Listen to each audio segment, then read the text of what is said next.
അല്ലെങ്കിൽ ദേവി ഉപാസനയിലെ ഏറ്റവും പാരമ്യത്തിലെത്തുന്ന ഒരു ഉപാസനാ സമ്പ്രദായമാണ് ശ്രീവിദ്യ ഉപാസന.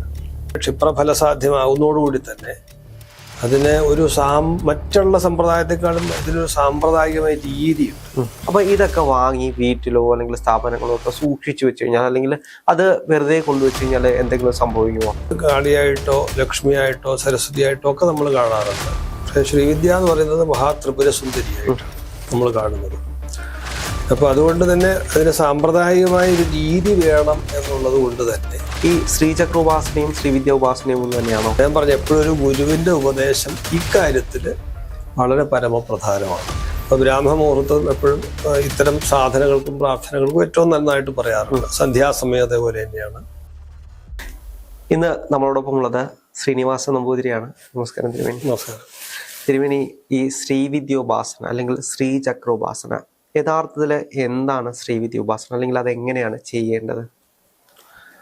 നമ്മൾ സാധാരണയായിട്ട് പലതരത്തിലുള്ള ഉപാസനകൾ ചെയ്യും. അതിൽ ശാക്തേയമായിട്ടുള്ള ഉപാസനാ സമ്പ്രദായത്തിൽ പെട്ടതാണ് ഈ ശ്രീവിദ്യ സമ്പ്രദായം. ഇതിൻ്റെ ഉപാസനയൊക്കെ നമ്മൾ എല്ലാ കാര്യത്തിലും പൊതുവെ ശൈവം വൈഷ്ണവം ശാക്തേയം എന്നൊക്കെയുള്ള ഒരു വേർതിരിച്ച് കാണുകയാണെന്നുണ്ടെങ്കിൽ ഉപാസനാ സമ്പ്രദായങ്ങളെ അങ്ങനെ കണ്ടാൽ ദേവീ ഉപാസനയ്ക്ക് അല്ലെങ്കിൽ ദേവി ഉപാസനയിലെ ഏറ്റവും പാരമ്യത്തിലെത്തുന്ന ഒരു ഉപാസനാ സമ്പ്രദായമാണ് ശ്രീവിദ്യ ഉപാസന.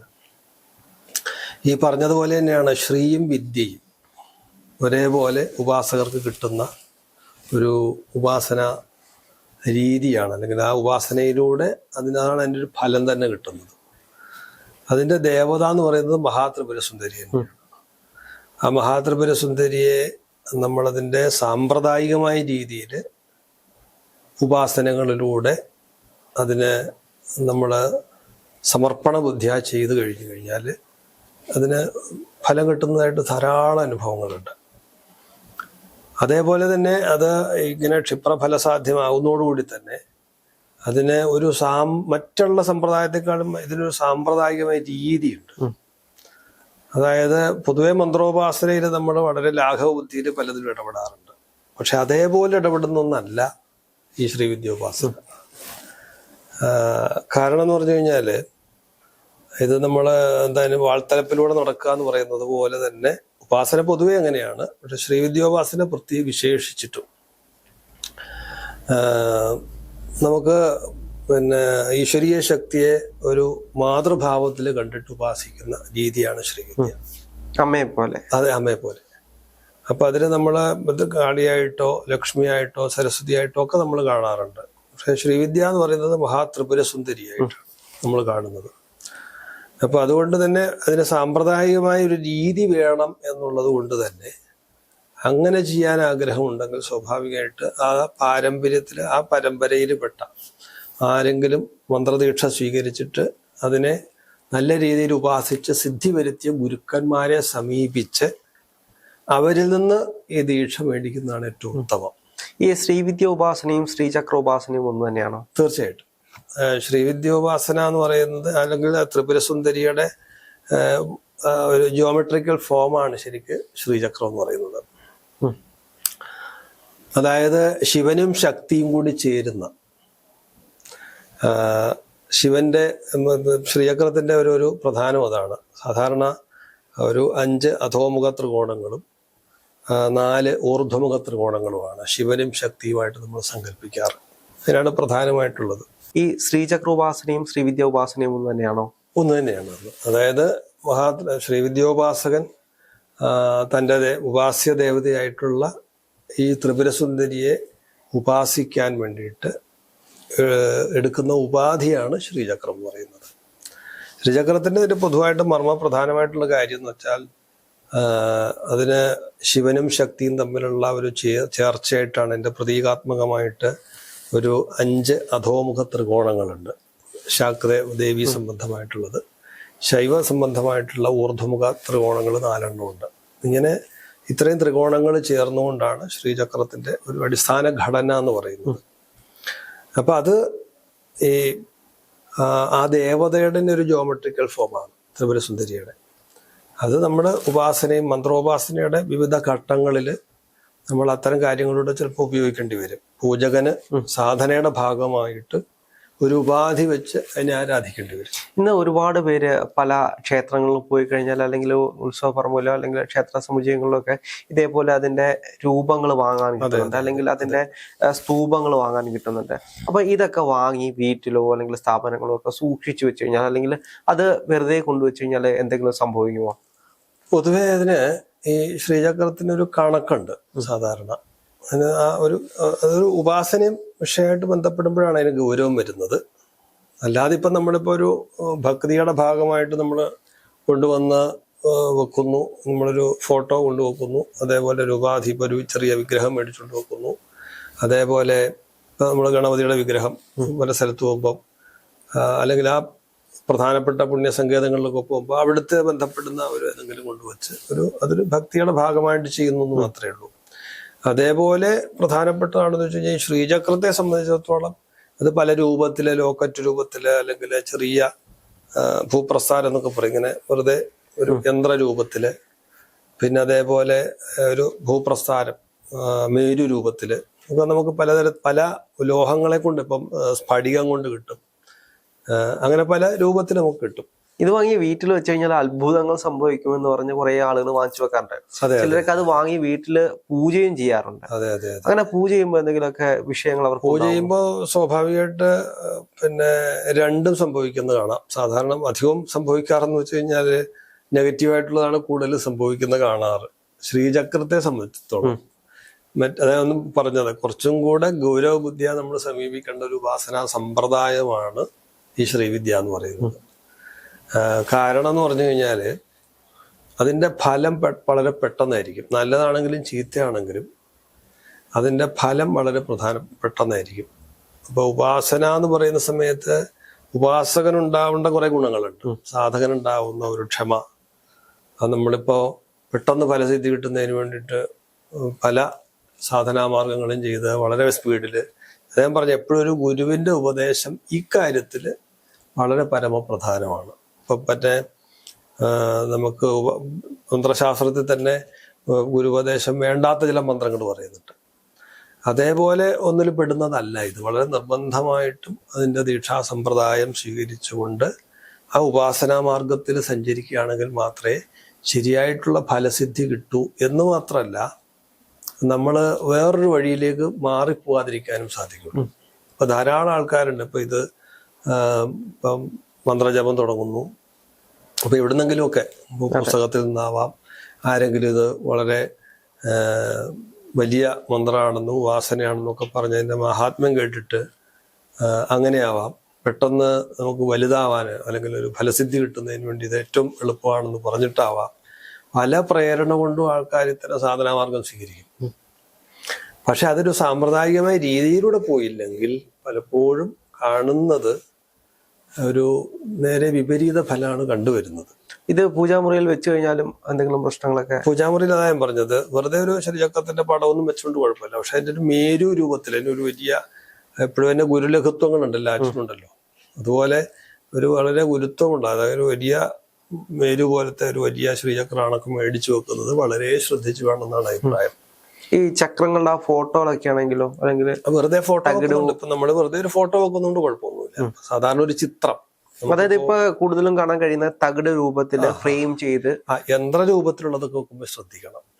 കാരണം എന്ന് വെച്ച് കഴിഞ്ഞാല് ഈ യന്ത്രം വരയ്ക്കുമ്പോൾ തന്നെ ഒരു ദേവതാ സാന്നിധ്യം ഉണ്ടാവുന്നതാണ് ഒരു സങ്കല്പം വരും. നമ്മളിപ്പോ പിന്നെ പൂജയ്ക്ക് വേണ്ടിയിട്ടുള്ള പത്മനിർമ്മാണം ഉണ്ടല്ലോ, ഇപ്പൊ മണ്ഡല നിർമ്മാണം എന്ന് പറയുന്നത്, അതൊക്കെ വരയ്ക്കുന്ന സമയത്ത് തന്നെ ദേവതയുടെ സാന്നിധ്യത്തിന്റെ ഒരു സ്വഭാവം ഉണ്ടാവുമെന്ന് പറയാറുണ്ട്. എന്ന് പറഞ്ഞ പോലെ ഇപ്പൊ ഇത്തരം ഉപാധികൾ വെക്കുന്ന സമയത്തും സ്വാഭാവികമായിട്ടും എന്ന് കരുതി ഇപ്പൊ സാധാരണ വെക്കുന്നതിനുള്ള ഇതല്ല ഞാൻ പറഞ്ഞു വരുന്നത്. പ്രത്യേകിച്ച് ശ്രീചക്രം പോലെയുള്ള ഒരു സാധനം വീട്ടിൽ വെക്കുന്ന സമയത്ത് വളരെയധികം ശ്രദ്ധിച്ചിട്ട് വേണം വെക്കാൻ. ഇപ്പൊ നമ്മൾ യാത്രകൾ, ധാരാളം തീർത്ഥാടനങ്ങൾ നടത്തുന്നു, പല സ്ഥലത്തു നിന്ന് കിട്ടുന്ന വളരെ എളുപ്പം ഈസി ആയിട്ട് കിട്ടുന്നുണ്ട്. അപ്പൊ അതുകൊണ്ട് നമ്മുടെ ആഗ്രഹവും എല്ലാം കൊണ്ടും നമ്മൾ വീട്ടിലേക്ക്, അത് മാത്രമല്ല ചില ഇതുകൂട്ട് പല യൂട്യൂബ് പ്ലാറ്റ്ഫോമുകളും അതുകൊണ്ടാവും. ചില ഒരുപാട് ഗുരുക്കന്മാരുണ്ട്, നിങ്ങൾ വാങ്ങിച്ചു വെച്ച് കഴിഞ്ഞാൽ അത്ഭുതങ്ങൾ സംഭവിക്കുന്ന ഒരുപാട് പേരുണ്ട്. അതൊരു നമ്മൾ പറയില്ല, നമ്മുടെ ശാസ്ത്രീയമായ ഒരു രീതി എപ്പോഴും നമ്മൾ അവലംബിക്കുന്നതാണ് നല്ലത്. അല്ലെങ്കിൽ അത്ര ആഗ്രഹമുള്ളവർ ചെയ്യേണ്ടത് 2-3 കാര്യങ്ങൾ നമ്മൾ ശ്രദ്ധിക്കാനുള്ളത്. ശരിയായ ഗുരുക്കന്മാരുടെ ഉപദേശങ്ങൾ സ്വീകരിക്കുക. ഇപ്പോൾ നമ്മൾ ഡോക്ടർമാരെ കൺസൾട്ട് ചെയ്യാൻ പോകുന്ന പോലെ തന്നെയാണ്. നല്ല ഡോക്ടർമാരാണെന്ന് നോക്കിയിട്ടാണ് നമ്മൾ ചികിത്സയ്ക്ക് പോകുന്നത്. എന്ന് പറഞ്ഞതുപോലെ നല്ല ഗുരുക്കന്മാരാണെന്ന് ഉറപ്പുള്ള ആൾക്കാരുടെ അടുത്തേക്ക് മാത്രം നമ്മൾ ഇത്തരം കാര്യങ്ങൾക്ക് സമീപിക്കുക. അവരുടെ ഉപദേശങ്ങൾ മാത്രം കേൾക്കുക. ഒരു നല്ല ഗുരുവിൻ്റെ ഉപദേശം കിട്ടിക്കഴിഞ്ഞാൽ ആ പാതയിലൂടെ മാത്രം സഞ്ചരിക്കാൻ ശ്രമിക്കുക. കാരണം കുറെ കഴിയുമ്പോൾ നമുക്ക് പലതും അത് കൊള്ളാം, ഇത് കൊള്ളാം എന്നൊക്കെ പലതും തോന്നുന്നുണ്ടാവും. പക്ഷേ ഗുരു എന്ന് പറയുന്നത് അദ്ദേഹം സഞ്ചരിച്ചിട്ട് ഇതേപോലെ തന്നെ ലക്ഷ്യപ്രാപ്തിയിലെത്തിയ ഒരാളാണ്. ആദ്യം അദ്ദേഹം ശിഷ്യനായിരുന്നു. അദ്ദേഹത്തിന്റെ സാധനയിലൂടെ വളർന്നാണ് അദ്ദേഹം ഗുരുവായത്. അപ്പൊ ഈ സഞ്ചരിക്കുന്ന പാത കൃത്യമായിട്ട് അറിയാവുന്ന ആളാണ് ഗുരു. അപ്പൊ അദ്ദേഹം പറഞ്ഞു തരുന്ന വഴിയിലൂടെ നമുക്ക് പോവുകയാണെങ്കിലാണ് നമ്മൾ കൃത്യമായിട്ട് തന്നെയല്ല അദ്ദേഹത്തിന് നമ്മളെ സഹായിക്കാൻ പറ്റും. ഇതിന് സമയക്രമീകരണങ്ങളോ അങ്ങനെ എന്തെങ്കിലും ഉണ്ടോ? ഏതിനാണ്? അതായത് ഈ സാധന ചെയ്യാൻ ചില സാധനങ്ങൾക്ക് നമ്മൾ പറയില്ലേ, രാവിലെ ചുരുങ്ങി അല്ലെങ്കിൽ വൈകുന്നേരം. അതെ. മന്ത്രസാധനങ്ങൾ പൊതുവെ മന്ത്രത്തിന്റെ സ്വഭാവം അനുസരിച്ച് പ്രത്യേകമായിട്ട് പറയാറുണ്ട്. പ്രത്യേകിച്ച് എല്ലാ സാധനങ്ങളും നമ്മൾ പൊതുവെ പ്രഭാതത്തിൽ തുടരുന്നത് അങ്ങനെയാണല്ലോ. പ്രഭാതത്തിൽ തുടരുന്നതിന് ഒരു ആരോഗ്യപരമായിട്ട് കാര്യങ്ങളുണ്ട്, പിന്നെ മനസ്സുമായി ബന്ധപ്പെട്ടിട്ട് ഒരുപാട് കാര്യങ്ങളുണ്ട്. കാരണം ഒരു ദിവസം മുഴുവൻ നമ്മൾ പല വ്യാപാരത്തിൽ ഏർപ്പെട്ടിട്ട് റെസ്റ്റ് ചെയ്തതിന് ശേഷം ഉണരുന്ന സമയത്ത് ഫ്രഷായിരിക്കും മനസ്സിൽ വേറൊന്നുമില്ല. അപ്പൊ ബ്രാഹ്മ മുഹൂർത്തം എപ്പോഴും ഇത്തരം സാധനകൾക്കും പ്രാർത്ഥനകൾക്കും ഏറ്റവും നന്നായിട്ട് പറയാറുണ്ട്. സന്ധ്യാസമയം അതേപോലെ തന്നെയാണ്. പിന്നെ ഗുരു നിർദ്ദേശിക്കുന്ന സമയമാണ് ഏറ്റവും പ്രധാനം. ഈ മന്ത്രം ഏത് സമയത്താണ് ജപിക്കേണ്ടത് എന്ന് ഗുരുപദേശം അനുസരിച്ച് പറഞ്ഞു കൊടുക്കുമ്പോൾ തന്നെ, ദീക്ഷ കൊടുക്കുമ്പോൾ തന്നെ പറയും ഇതിപ്പോ ഇന്ന സമയത്താണ് ജപിക്കേണ്ടത്. സ്വാഭാവികമായിട്ടും നമ്മൾക്ക് മനസ്സ് വളരെ ശാന്തമായിരിക്കുന്ന സമയങ്ങളിലാണ് ഇത്തരം മന്ത്രജപങ്ങൾ നടത്തേണ്ടത്. ചിലർ പറയും സ്ത്രീകൾക്ക് പീരീഡ്സ് ആയി കഴിഞ്ഞാൽ ഇത്തരത്തിലുള്ള കാര്യങ്ങളൊന്നും ചെയ്യാൻ പാടില്ല, അങ്ങനെ എന്തെങ്കിലും നിബന്ധനകളുണ്ടോ? അത് നമ്മൾ ഏത് സമ്പ്രദായം സ്വീകരിക്കുന്നുള്ളതനുസരിച്ചിട്ടാണ്. ഇപ്പോ പൊതുവെ ഇതിനകത്ത് വൈദിക സമ്പ്രദായവും താന്ത്രിക സമ്പ്രദായങ്ങളും ഉണ്ട്. ഉപാസനകളിൽ വൈദിക സമ്പ്രദായത്തെ സംബന്ധിച്ച് വരുമ്പോഴാണ് ഈ ആർത്തവം പോലത്തെ വിഷയങ്ങളും പീരീഡ്സ് അങ്ങനെയുള്ള വിഷയങ്ങളൊക്കെ കൂടുതലായിട്ട് വരുന്നത് അത്തരം വിഷയങ്ങളുമായി ബന്ധപ്പെട്ടാണ്. നമ്മൾ താന്ത്രികമായിട്ടുള്ള രീതിയിലേക്ക് ഇപ്പൊ നമ്മൾ പൊതുവെ നമ്മളിതിനെ മൊത്തോപാസനയെ കാണുന്ന എല്ലാം ഒരേപോലെയാണ്. പക്ഷെ അതിന് ശാസ്ത്രീയമായിട്ട് നമുക്ക് കുറച്ചും കൂടെ അതിനെ വിശകലനം ചെയ്യുന്ന സമയത്ത് വൈദികമായിട്ടുള്ളൊരു മാർഗവും താന്ത്രികമായിട്ടുള്ള മാർഗങ്ങളുമുണ്ട്.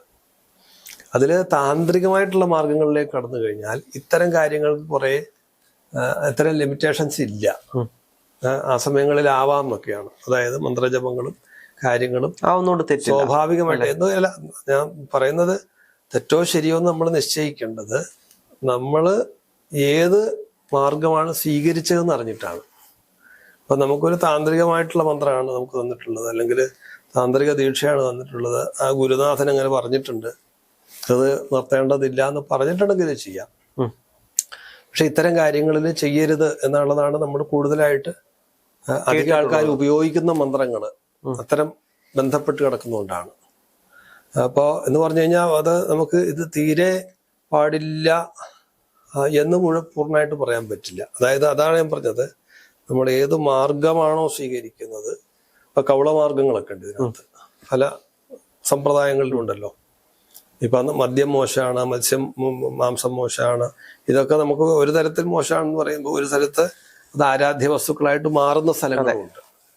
അതുകൊണ്ട് ഞാൻ പറഞ്ഞു വരുന്നത്, ഇതിനകത്തൊരു ക്ലാരിറ്റി നമുക്ക് തന്നെ വേണം. അതായത് നമ്മൾ ഏത് സമ്പ്രദായമാണ് സ്വീകരിക്കുന്നത്, ഗുരുപരമ്പര കൽപ്പിക്കുന്ന, അതെ നമ്മൾ ഏത് ഗുരുവിന്റെ പരമ്പരയാണോ പിന്തുടരുന്നത്, അപ്പൊ അദ്ദേഹം നിർദ്ദേശിക്കും നിങ്ങൾക്ക് ഏതൊക്കെ.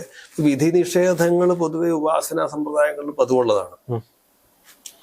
ഇപ്പൊ ഇക്ഷുദണ്ഡം എന്ന ഭക്ഷയൽ എന്ന് പറയും. ഇപ്പോ ത്രിപുരസുന്ദരി ഉപാസിക്കുന്ന ആള് കരിമ്പ് കഴിക്കരുതെന്നാ പറയുക. ഒരു ഉദാഹരണം ഞാൻ പറയുന്നതാണ്. കാരണം ദേവിയുടെ കയ്യിലിരിക്കുന്നത് കരിമ്പിന്റെ വില്ലാണ്. അതുകൊണ്ട് ആ ഉപാസന ആൾക്കാർ അങ്ങനെ മാർഗം സ്വീകരിച്ചേക്കുന്നു എന്ന് വെച്ച് ബാക്കി എല്ലാവരും അത് ചെയ്യണമെന്നില്ല. അപ്പൊ ഞാൻ പറഞ്ഞു വരുന്നത്, ഇത്തരം വിധി നിഷേധങ്ങള് ആ ഉപാസനയുടെ സ്വഭാവം അനുസരിച്ചാണ്. അപ്പൊ അതുകൊണ്ട് ഗുരു ഏതാണോ പറഞ്ഞു തരുന്നത് അതനുസരിച്ചിട്ടാണ് നമ്മൾ ചെയ്യേണ്ടത്.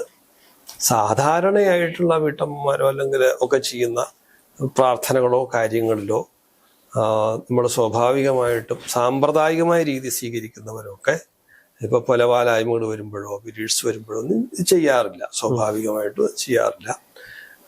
പിന്നെ ഇതൊരു ഭക്തിയുടെ തലത്തിലേക്ക് മാറുന്ന സ്വഭാവമുണ്ട്. ഭക്തിയുടെ തലത്തിലേക്ക് വരുമ്പോൾ അതിന് വേറൊരു ഇതുമില്ലാതെ, അതിന് മറ്റ് പരിധികളൊന്നും ഇല്ലാതെ ഒരു ഭക്തിയുടെ തലത്തിൽ നിന്ന് ചെയ്യുന്ന ഒരു അവസ്ഥയുണ്ട്. അപ്പൊ ഇത് ഞാൻ പറഞ്ഞു വരുന്നത് ഇത്രയേ ഉള്ളൂ. വ്യക്തിയുടെ തലങ്ങൾക്കനുസരിച്ച് നമ്മൾ ഭക്തിയുടെ തലമാണോ, ജ്ഞാനമാർഗമാണോ സ്വീകരിച്ചിട്ടുള്ളത്, സാമ്പ്രദായികമായ രീതിയാണോ, ഇതെല്ലാം തീരുമാനിക്കുന്നത് അതാണ് പറഞ്ഞ ഒരു ഗുരുവിന്റെ ഉപദേശം, ശരിയായ ഗുരു എന്ന് നമ്മൾ എടുത്തു പറയണം. കാരണം ഞാൻ മുമ്പ് പറഞ്ഞ പോലെയാണ്, നമ്മൾ തെറ്റായ അറിവുകൾ കിട്ടുന്ന സ്ഥലങ്ങളുണ്ട്. ഇപ്പൊ നമ്മളീ പറഞ്ഞതുപോലെ സോഷ്യൽ മീഡിയ ഒക്കെ വളരെ സജീവമാണ്. കാരണം പലതരത്തില് ഉപദേശം കൊടുക്കുന്നവരും അഭിപ്രായം പറയണവരും ഒക്കെ ഉണ്ടാവും. പക്ഷെ നമ്മൾ തീരുമാനിക്കേണ്ടത് ശരിയായിട്ടുള്ള പാതയിലാണ് നമ്മൾ ഉപാസന തുടങ്ങാൻ ഉദ്ദേശിക്കുന്നത്. എല്ലാവരും ഭാഗ്യത്തിന്റെ പുറകെയാണ്, ഭാഗ്യം വരുമെന്ന് കേൾക്കുമ്പോഴാണ് അതിന്റെ പുറകെ പോകുന്നത്. പക്ഷെ ആ ഉപാസന എന്താണ്, അതിന്റെ തിരിച്ചറിവ് എന്താണ് എന്നൊരു പാതയിലേക്ക് അവരാരും പോകുന്നില്ല. അതിലില്ല, സ്വാഭാവികമാണ് അത്. പിന്നെ മനുഷ്യർക്കിപ്പോ ചിലപ്പോൾ ചില വാർത്തകൾ കേട്ടിട്ടായിരിക്കും, കാരണം ഇപ്പം മറ്റൊരാളുടെ അനുഭവം കേട്ടിട്ടായിരിക്കും നമ്മൾ ചിലപ്പം നമ്മൾ ആ മാർഗം സ്വീകരിക്കുന്നത്. കണ്ടോ, അപ്പൊ ഈ ഉപാസന തുടങ്ങിയതിന് ശേഷമാണ് അയാൾ ഇങ്ങനെ ആയത്, ഇത്രയും രക്ഷപ്പെട്ടത്, അല്ലെങ്കിൽ ഉന്നതമായ ഒത്തിരി അതേപോലെ ഇപ്പം മുത്തിങ്കരി അതേപോലെ ഒരുപാട് ദേവതാ പൂജകളൊക്കെ പലരും സോഷ്യൽ മീഡിയകൾ വഴി ചെയ്യുന്നുണ്ട്. അതെ അതെ അതെ അതെ ശരിക്കും പറഞ്ഞു കഴിഞ്ഞാൽ അത് നമ്മള് ശാസ്ത്രത്തിനൊരു സ്വഭാവവും അതിനൊരു സമ്പ്രദായ രീതിയുണ്ട്. അതിന് ശാസ്ത്രീയത വിടാതെ നമ്മളത് കൊണ്ടു നടക്കുമ്പോഴാണ് അതിന്റെ ശരിയായ പദ്ധതിയിലേക്കും അതുകൊണ്ട് ഗുണം കിട്ടുള്ളൂ, ആ ശാസ്ത്രം കൊണ്ട് ഗുണം കിട്ടുള്ളൂ. ഇപ്പൊ തന്നെ അങ്ങ് നേരത്തെ പറഞ്ഞിരുന്നു, ഇതിപ്പം ദേവി ഉപാസനയാണ്. അപ്പം ദേവി എന്ന് പറയുമ്പോൾ പല രീതിയിലുള്ള, ഇപ്പൊ ദുർഗയുണ്ട്, ഭദ്രയുണ്ട്, ലക്ഷ്മിയുണ്ട്, ഒരുപാട് ദേവിമാരുണ്ട്. അപ്പം ഒരു ദേവിയെ ഇഷ്ടപ്പെടുന്ന ഒരാൾ അല്ലെങ്കിൽ ഒരു ദേവി ഉപാസകനായിട്ടുള്ള ഒരാള് ശ്രീവിദ്യ ഉപാസനയിലേക്ക് വരുമ്പോൾ, ശ്രീവിദ്യ എന്ന് പറയുന്നത് മറ്റൊരു ദേവതയാണ്, ത്രിപുര സുന്ദരി ദേവതയാണ്. അപ്പം ഈ ദേവതയിൽ നിന്നും മറ്റൊരു ദേവതയിലേക്ക് വരുമ്പോൾ അതിലെന്തെങ്കിലും പ്രശ്നങ്ങൾ ഉണ്ടാകുമോ? സാധാരണ നിലയ്ക്ക് ഇപ്പോ ഞാൻ ഉപാസിക്കുന്ന ദേവതാ സങ്കല്പം അതാണ് ഏറ്റവും പരമമായിട്ട് എന്നെ സംബന്ധിച്ചിടത്തോളം, സാധകനെ സംബന്ധിച്ചിടത്തോളം ഏറ്റവും വലുത് എന്ന് പറഞ്ഞു കഴിഞ്ഞാൽ എൻ്റെ ഉപാസി ദേവതയാണ്. ഇപ്പൊ ഞാൻ ശ്രീവിദ്യ ഉപാസകനാണെന്നുണ്ടെങ്കിൽ എന്നെ സംബന്ധിച്ചിടത്തോളം ത്രിപുരസുന്ദരിയാണ്, മഹാത്രിപുരസുന്ദരിയാണ് ഈ പ്രപഞ്ചം മുഴുവൻ. ഞാൻ നോക്കുന്നത് മുഴുവൻ അതാണ്. മറ്റേതെങ്കിലും ദേവതയെ കാണുകയാണെങ്കിൽ തന്നെ ഈ ദേവതയുടെ അംശമായിട്ടാണ് കാണുന്നത്. അതൊരു ഉപാസനയുടെ ഒരു രീതിയാണ് അത്. അപ്പൊ അതുകൊണ്ട് നമ്മൾ ഇതല്ലാതെ മറ്റൊന്നില്ല എന്നൊരവസ്ഥയിലേക്ക് എത്തുന്നതോടുകൂടി അത്തരം കാര്യങ്ങൾക്കൊക്കെ വലിയ പ്രസക്തി ഉണ്ടാവില്ല പിന്നെ. കാരണം എൻ്റെ ഉപാസ്യ ദേവതയുടെ ഒരംശമാണ് ബാക്കിയുള്ള ദേവതകൾ എന്ന് ചിന്തിച്ചു തുടങ്ങി കഴിഞ്ഞാൽ എന്തായിരിക്കും? പക്ഷെ ഈ ചില സമയത്ത് ഈ ദേവതകൾക്ക് നമ്മുടെ അഡിക്റ്റഡ് ആയി പോയി കഴിഞ്ഞാൽ അവിടെ ഒരുപാട് പ്രശ്നങ്ങൾ വരില്ലേ? അല്ല, അതാ ഞാൻ പറഞ്ഞത്. അതായത് മന്ത്രശാസ്ത്രത്തെ നമുക്ക് കൃത്യമായിട്ട് അറിയണം, അത് ഉപയോഗിക്കാൻ അറിയണം എന്ന് ഉദ്ദേശിക്കുന്നത് നമുക്ക് ആ അറിവ് എവിടുന്ന് കിട്ടും? ആ അറിവ് കിട്ടുന്നതാണ് യഥാർത്ഥമായിട്ടുള്ള ഗുരുക്കന്മാർ നമുക്ക് തരുന്ന അറിവ്.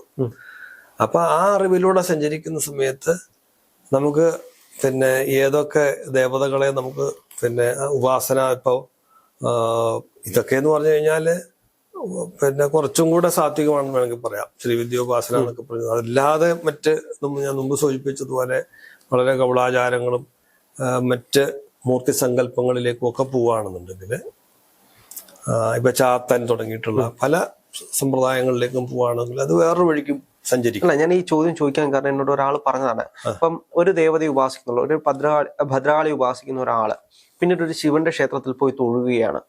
പിന്നീട് അവർക്കൊരു തോന്നൽ വരും, ഇനി ശിവന്റെ ക്ഷേത്രത്തിൽ പോയതുകൊണ്ട് ഭദ്രകാളിക്ക് എന്തെങ്കിലും കോപം ഉണ്ടാകുമോ, ദേഷ്യം ഉണ്ടാകുമോ? പിന്നീട് ആ ചിന്ത കാരണം ഭയം ഉണ്ടാകാൻ തുടങ്ങുന്നു. പിന്നീട് എന്തെങ്കിലും പ്രശ്നങ്ങൾ വന്നു കഴിഞ്ഞാല് ആ ദേവതകൾ കാരണമാണ് എന്ന് ചിന്തിക്കാൻ തുടങ്ങുന്നു. അപ്പൊ അതുകൊണ്ടാണ് ഞാൻ ചോദിച്ചത്, ഒരു ദേവത മാത്രമായി പോയി കഴിഞ്ഞാൽ എന്തെങ്കിലും പ്രശ്നങ്ങൾ ഉണ്ടാകുമോ എന്ന്. ഇല്ല, ഒരു ദേവത മാത്രം. ഇപ്പോ ഹരേരന്യ ദൈവം നമന്യേ നമന്യേ എന്ന് ഭുജംഗപ്രയാദത്തില് ശങ്കരാചാര്യർ പറയുന്നുണ്ട്. അതായത് ഇത് നീയല്ലാതെ മറ്റൊരു ദേവത ആവശ്യമില്ല. ഹരേരന്യ ദൈവം നമന്യേ നമന്യേ എന്ന് പറഞ്ഞത്, അതായത് ഹരി മാത്രമാണ് ശരിക്കും പറഞ്ഞു കഴിഞ്ഞാൽ ആശ്രയിക്കാൻ പറ്റും മൂർത്തി എന്നുള്ള സങ്കല്പത്തിലാണ് അത് ചെയ്യുന്നത്. ഇതിപ്പോ ശിവന്റെ കാര്യത്തിലും ശിവഭക്തന്മാരെ സംബന്ധിച്ചിടത്തോളം അവർക്ക് അതാണ് ലോകം.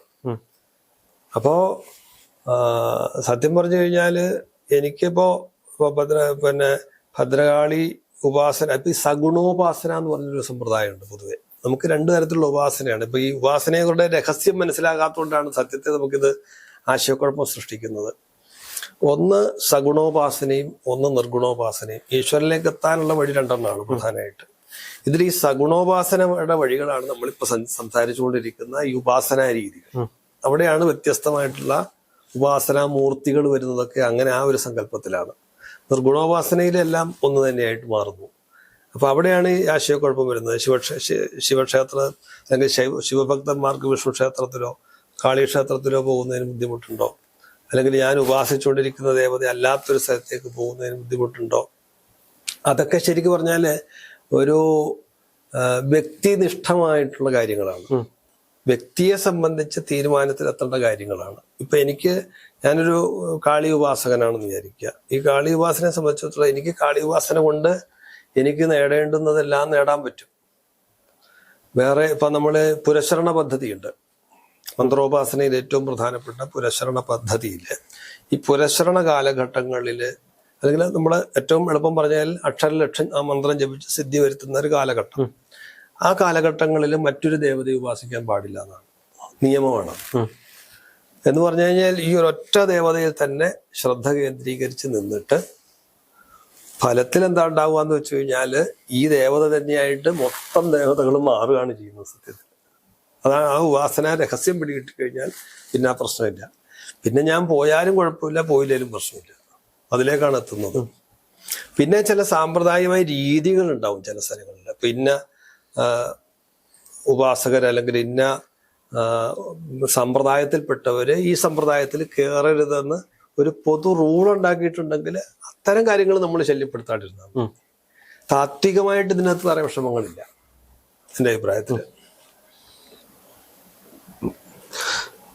എന്താണെങ്കിലും ഒരുപാട് നന്ദിയുണ്ട്. നമുക്ക് വീണ്ടും ശരി.